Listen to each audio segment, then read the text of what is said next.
Bom dia, sétimo ano. Vamos começar nossa aula de hoje. Hoje a gente inicia nosso módulo 2, que é o início de um período da história que a gente vai começar a ver, em que tem-se uma grande mudança de pensamento. Veremos nesse capítulo 2 Humanismo e Renascimento, que é relacionado à mudança de pensamento científico, artístico, também literário, que a gente vê acontecer, principalmente, lógico, na Europa. É um evento europeu dos séculos XIV e XVI, mas que se espalha por outras partes do mundo por causa da influência europeia além mares. E também veremos, no módulo 2, sobre a Reforma Protestante, que muda o pensamento religioso europeu e cria certas mudanças significativas que vão influenciar bastante o rumo que se dá, por exemplo, às colonizações. Quando a gente tem uma separação entre países católicos e protestantes, temos um momento na história em que a mentalidade das pessoas começa a mudar, também porque a religião mudou. Então, o módulo 2 é praticamente um módulo que a gente vai ver sobre esses processos de mudança que foram muito importantes. E hoje a gente vai iniciar por Humanismo e Renascimento. Sobre a prova, eu vou comentar mais no Telegram mesmo, por texto, acho até melhor, para falar algumas coisas. E se me lembro bem, eu acho que a gente não teve ninguém que ficou de segunda chamada. Caso alguém tenha ficado de segunda chamada, estará fazendo a prova hoje. E aí eu vou esperar terminar para poder comentar da prova já com todos terminados. Beleza, turma? Vamos para a nossa matéria. As ideias do humanismo e os avanços do Renascimento são fatores essenciais que marcaram um período de grandes transformações culturais, científicas e econômicas na Europa entre os séculos XIV e o XVI. Praticamente 200 anos de mudança.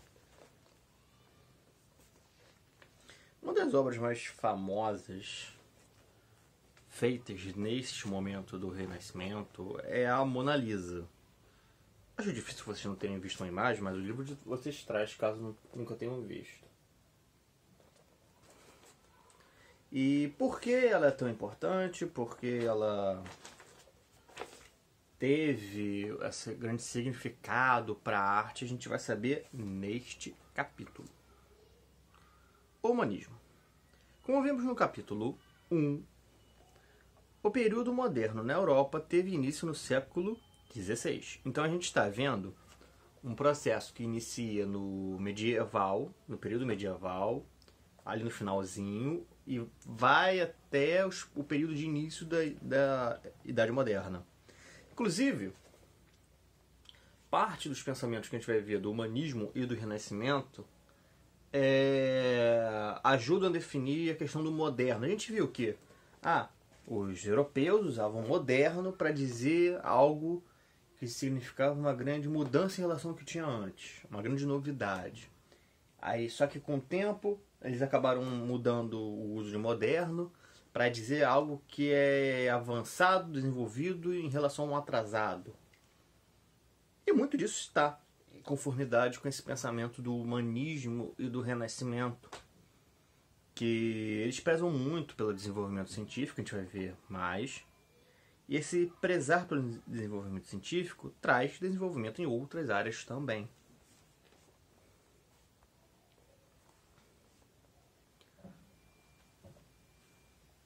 Nesse contexto do século XVI, em que o pensamento das pessoas está mudando, o mundo começa a mudar, os dogmas da Igreja Católica começaram a ser questionados por alguns estudiosos, que mais tarde ficariam conhecidos como humanistas.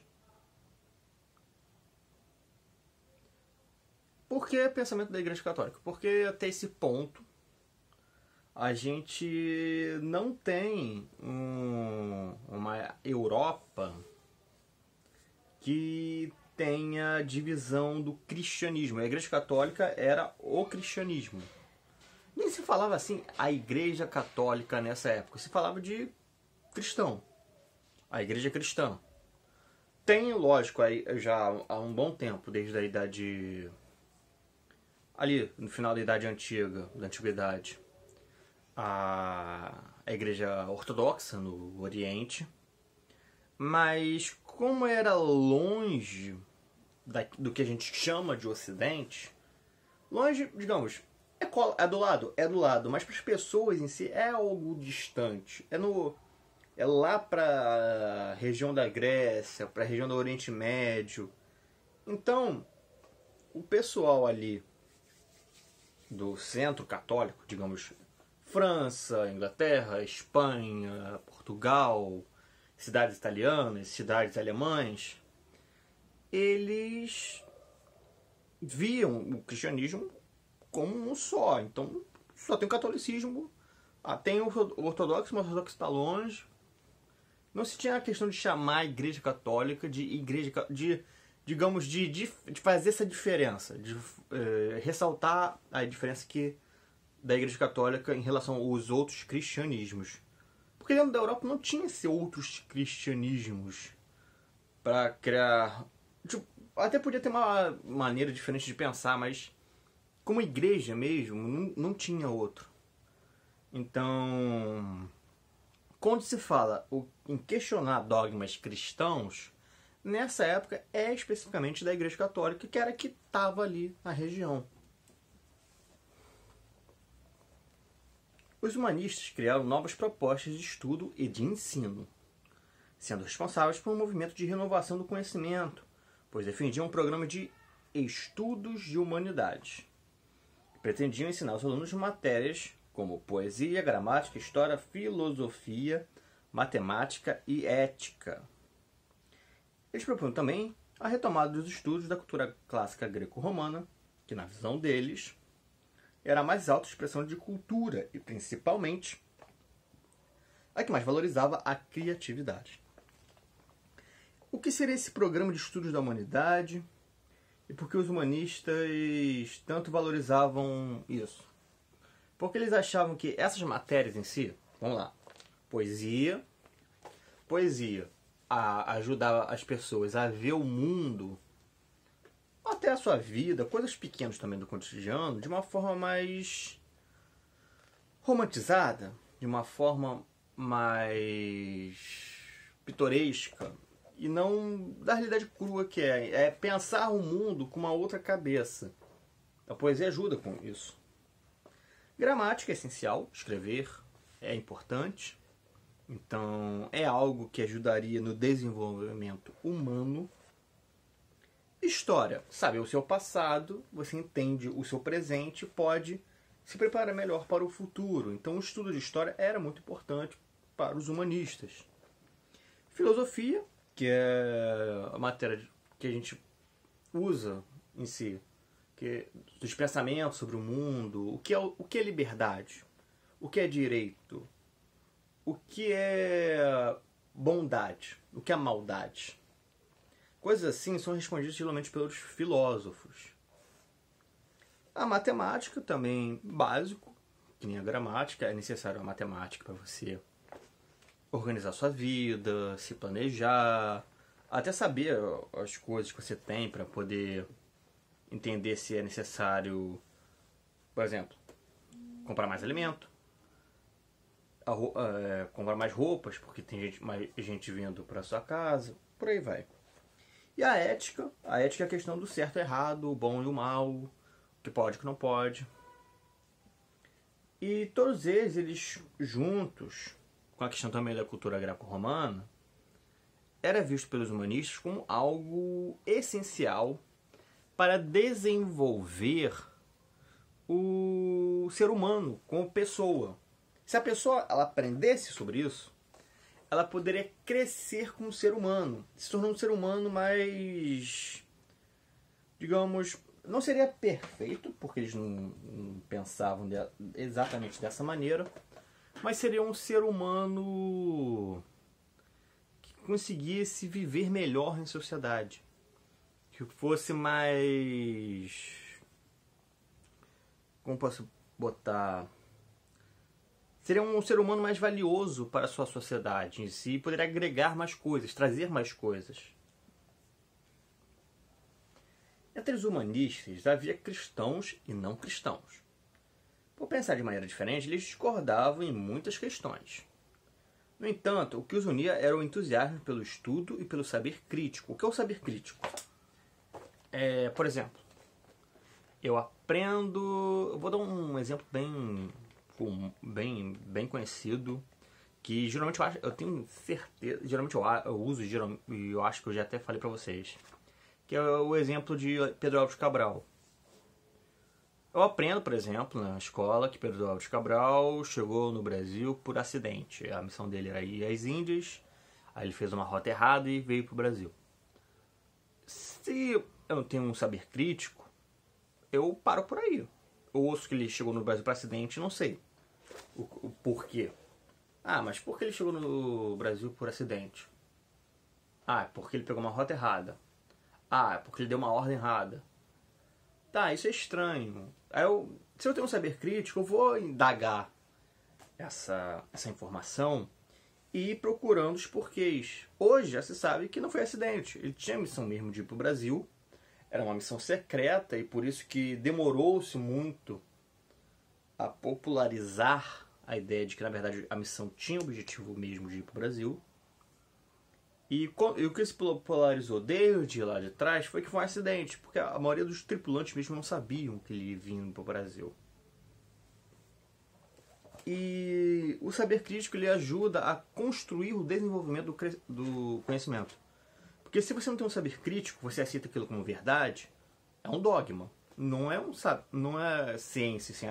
A ciência ela não pode ter dogmas. Ela tem que estar aberta sempre a ser revista. Porque não tem como você estipular uma verdade.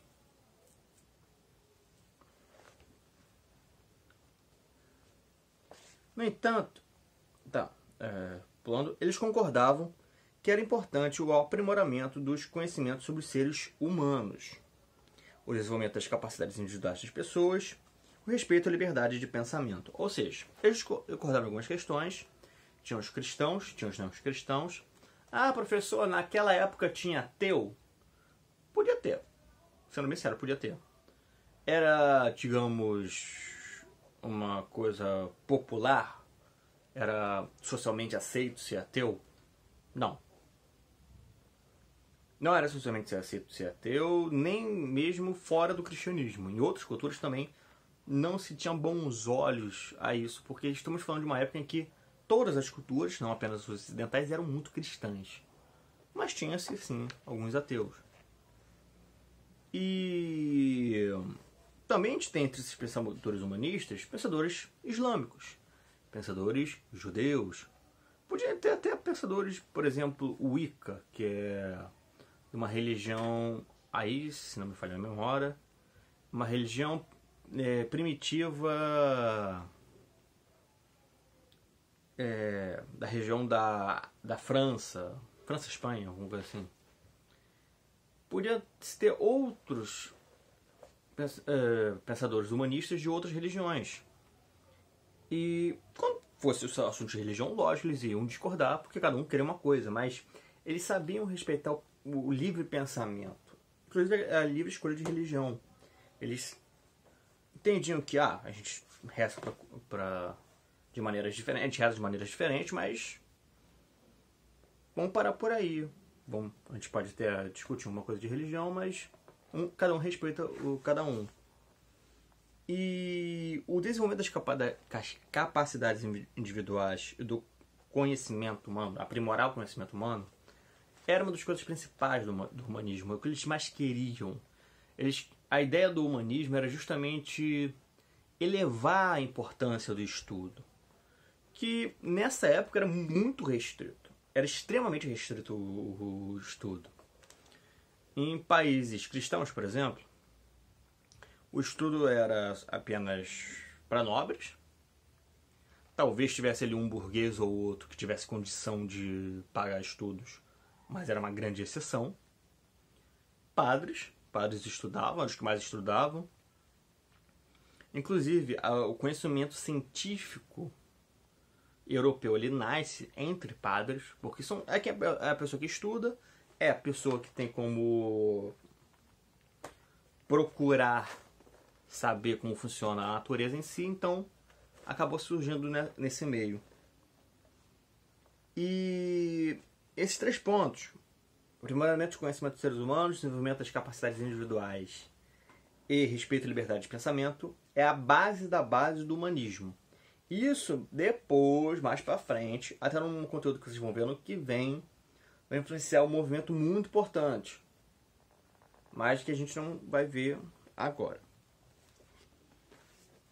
Críticas aos conceitos católicos. Diversos humanistas cristãos e não cristãos discordavam da Igreja Católica em vários aspectos, principalmente sobre as ideias de teocentrismo e geocentrismo. Eles defendiam, em oposição, o antropocentrismo e o heliocentrismo. Vamos ver o que é cada um. Teocentrismo. Deus como centro de tudo. O teocentrismo vem do grego theos, que é Deus em grego, e centrismo, centro. A ideia de que Deus é o fundamento de todos os fenômenos do universo. Este era o pensamento central da Igreja Católica. Geocentrismo. Terra, do grego geo, como centro do universo. Os defensores do geocentrismo acreditavam que os demais planetas e o Sol giravam ao redor da Terra, e tudo isso era criação de Deus. Essas duas são ideias que, na época, eram amplamente defendidas pela Igreja Católica. Lógico, temos membros até da Igreja que discordavam de algumas delas, principalmente do geocentrismo. Até o centrismo era bem difícil você ver um membro da Igreja Católica discordando. E o que faz oposição ao teocentrismo? É o antropocentrismo. O homem como centro de tudo. O antropocentrismo é a ideia de que o ser humano é o centro dos fenômenos do universo. Os humanistas entendiam que as pessoas tinham capacidade de compreender Deus e o universo usando a razão. Ou seja, para os antropocentristas, não era Deus que influenciava tudo o que acontecia no universo. Não era ele agindo o tempo todo. Era o que a gente via como as ações na natureza à nossa volta era em resposta das ações do homem. O homem influenciava o seu meio e os fenômenos humanos eram explicações que a gente podia encontrar. Tinham explicações que a gente conseguia encontrar nas ações do ser humano. Ah, professor, você está falando do quê? De desastre natural? Não. Desastre natural é óbvio que eles sabiam que não era o ser humano que causava. Eu estou falando, por exemplo, o rei deu uma ordem de... Vamos ver um exemplo bom. Queimar os campos. Tem que botar fogo em todos os campos de plantação, digamos, das terras a oeste do reino. Por que isso? Tem uma motivação para o rei fazer isso. Só que podia-se, e usava-se muito porque Deus mandou que esses campos fossem queimados, porque tem um mal ali dentro. Não. Podia ser que o pessoal que morava a oeste do reino estava pensando em fazer algo contra o rei, aí ele fez algo para parar eles. Coisas assim, coisas que levam o ser humano a fazer algo, não tem explicação no sobrenatural, por antropocentrismo. Tem no próprio ser humano. O ser humano, ele é culpado e a razão de suas próprias ações.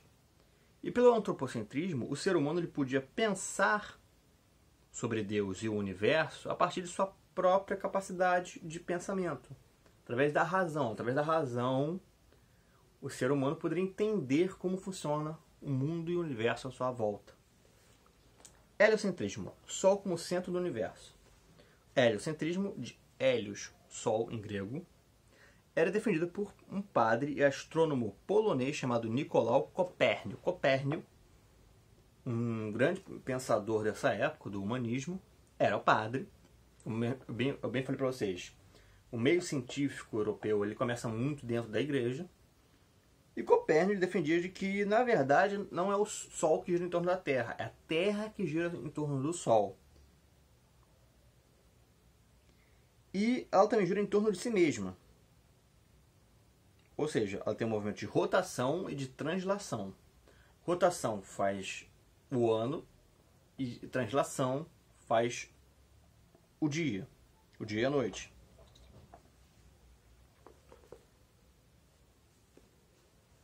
Não, errei. Desculpa a gente confundir. Rotação é em torno de si mesma, translação em volta do Sol. Rotação faz a passagem do dia e da noite. Translação, enquanto tem a rotação, vai fazendo a passagem do ano. E essa teoria, ela tá certa, assim, a Terra gira em torno do Sol, mas ela também tá errada. Hoje, sabe-se, hoje não, faz um tempo já, faz uns séculos. A gente sabe que não é a Terra que gira, a Terra gira em torno do Sol, sim, mas o Sol não é o centro do universo. O Sol nem é o centro da galáxia. Ele não é o centro da Via Láctea. A gente, na verdade, fica numa ponta. O universo é muito maior do que a gente conhece. E por isso que, assim, Copérnico estava certo sobre uma premissa errada, mas ele estava certo. E esses dois pensamentos eles vão contra os que eram defendidos. Isso cria certos atritos e muitas discussões entre humanistas e principalmente as lideranças católicas. Por quê? Porque ninguém quer ser chamado de a pessoa que defendia a ideia errada. Ninguém quer ser visto como alguém que estava errado. Então, essa questão de não digamos, abrir mão da razão, da sua razão, acabava criando discussões entre ambos os lados. O humanista Leonardo da Vinci. Um dos principais humanistas foi o italiano Leonardo da Vinci. Ele se interessava por muitas áreas do conhecimento, como engenharia, cartografia, anatomia, botânica e arquitetura. Além disso, destacou-se no campo das artes, como na pintura e na escultura. Da Vinci, talvez um dos maiores gênios da história da humanidade, ele é muito conhecido pelas suas pinturas, mas o conhecimento dele era muito amplo. Ele fez diversas invenções. Inclusive, ele foi um dos primeiros a pensar sobre uma asa plana. O que é uma asa plana? Alguém vai vir a ser um planador mais no futuro, uma asa delta, por exemplo. E ele naquela época já pensava em coisas como, por exemplo, o helicóptero. Ele pensava na questão do helicóptero, só que ele não chegou a inventar. Algumas coisas ele chegou realmente a inventar, outras ele só escreveu a ideia, mas ou ele não teve tempo para fazer, ou ele não teve recurso para fazer. O pintor Leonardo da Vinci foi um grande pintor. Suas pinturas são conhecidas como pelo uso de técnicas inovadoras para a época, como a perspectiva e o isofamato.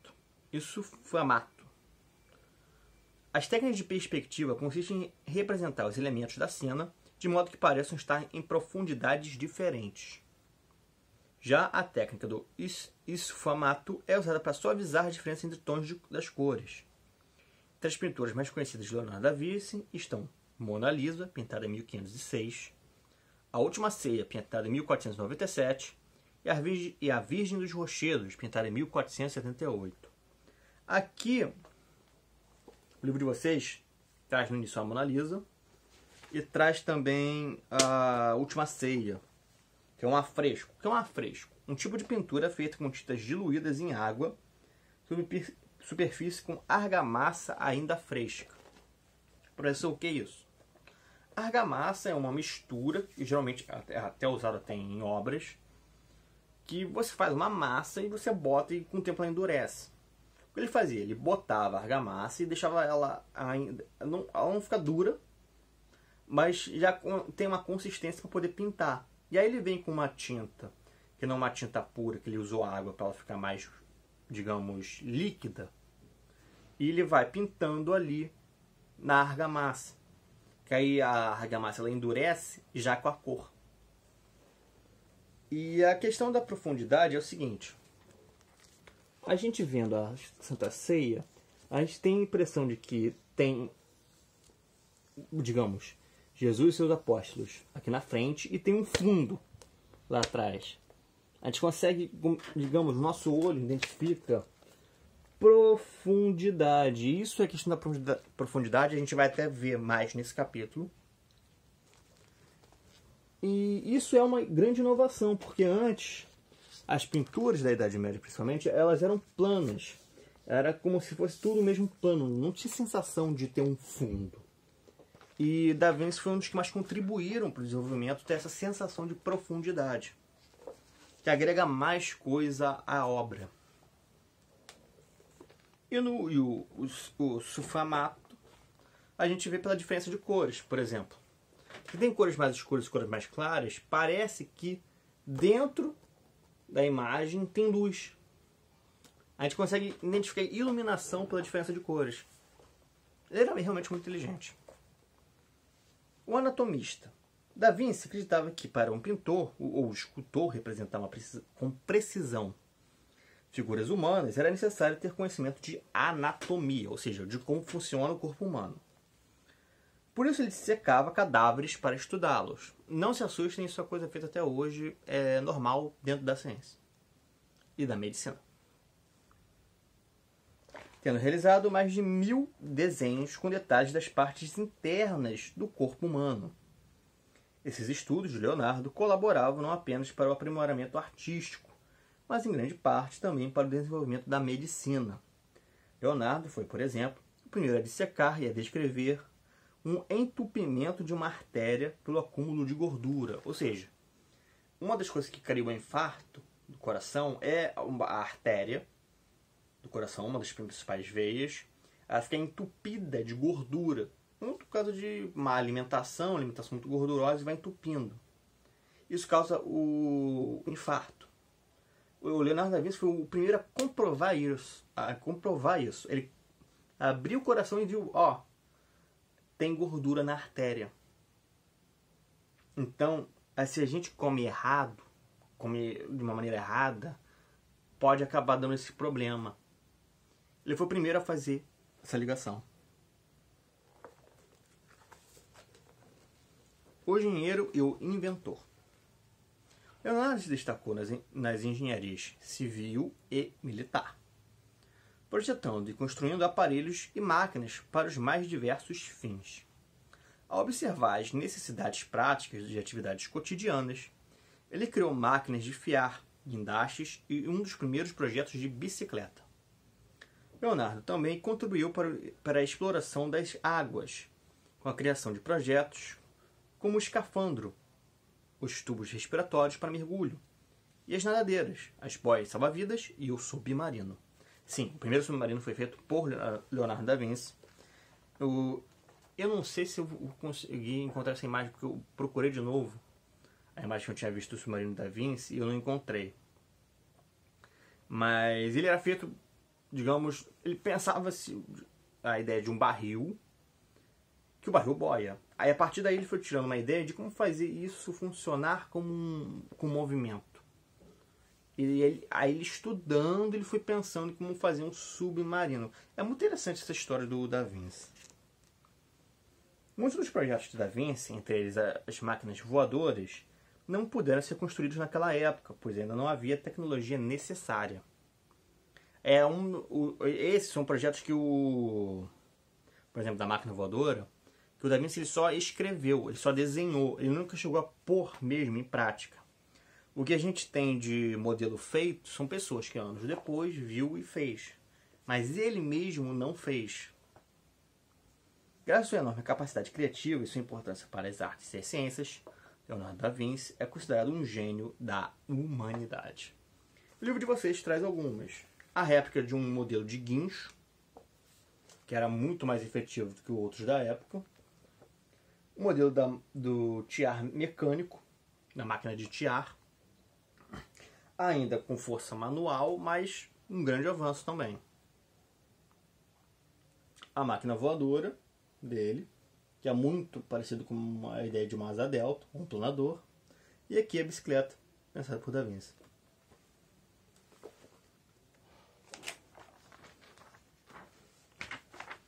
E é isso, turma.